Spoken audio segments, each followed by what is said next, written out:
চা ছাড়া কিছুই চলে না, সবকিছুই যেন অপূর্ণ চা ছাড়া। কোথাও বেড়াতে গেলে চা খেতে হবে, বন্ধুদের সাথে আড্ডা, তাও চা খেতে হবে, মিটিং এ বসেছি, তাও ব্রেকে চা লাগবে, কোনো মৃত্যু বাড়িতে গেছি, তারপরও মন খারাপের মাঝে আমাদের চা দরকার। চা ছাড়া কিন্তু একদম আমরা অচল। ইভেন চাটা কিন্তু ঘুমাতে যাওয়ার আগেও ইচ্ছা করে চা খাই। কিন্তু আসলে কি এই চায়ের উপকারিতা আমরা পাই ঘুমানোর আগে?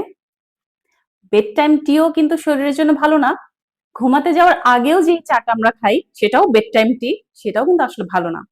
কিন্তু কি এমন আমরা খেলে চায়ের মধ্যেই সেই চাটা আমাদের জন্য বেনিফিশিয়াল হয়ে যাবে, আজকে সেটাই বলবো। রাতের বেলা চায়ের ক্রেভিং উঠলে চাটা আমরা বানাবো এই কয়েকটা জিনিস দিয়ে। প্রথমে হচ্ছে মৌরি, ফেনুগ্রিক, মৌরি, কোরিয়েন্ডার, ধনিয়া, যেটা আমাদের রান্নাঘরে সবারই থাকে। আরেকটা মিশাবো হচ্ছে আজওয়াইন আর হলুদ। আশা করি এই দুটা জিনিসও আমাদের রান্নাঘরেও থাকে, তবে আমার কাছে আজওয়াইনটা থাকে না। আজওয়াইনটা আমি বাইরে থেকে দোকান থেকে নিয়ে এসে রাখি।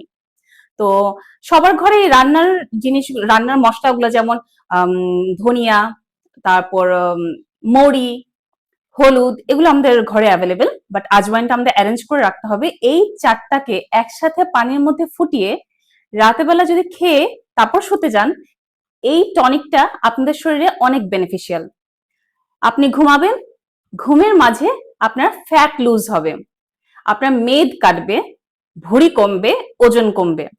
তো চলেন আজকে থেকে ঘুমাতে যাওয়ার আগে আমরা সবাই চা খাবো, তবে এই হার্বাল টিটা খাবো।